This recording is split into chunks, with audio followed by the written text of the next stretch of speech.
When you need money, you go to the bank, right? Similarly, when countries need money, they go to the IMF, that is the International Monetary Fund. This is day 7 of economics in everyday life, and you are watching the Econ Lens.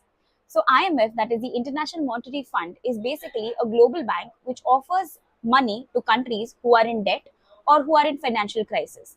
So, let's say a country is not able to repay back a loan or is not able to afford its import or not able to pay for its import, it turns to the IMF and asks for help. That is your financial help. But wait, IMF does not do this free of cost. Of course, it wants its money to be repaid. And for that, they request these countries to make certain changes in their system. It could either be changing the tax rate, changing the financial system altogether, or even making certain changes in their structure. With this, the countries become stable enough to repay the money back to the IMF, and IMF gets its money back.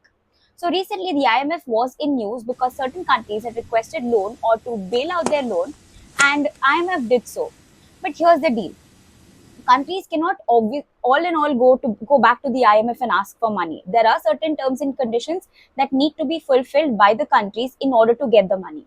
India had last taken money from the IMF in the year 1991.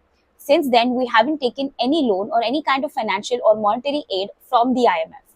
So, if you want to know more such concepts about economics, feel free to drop a comment below and I will help you to decode the economic concepts in everyday life. So, this was day 7. I know a little late, but I think it was the best. Keep watching the Econ Lens. See you soon.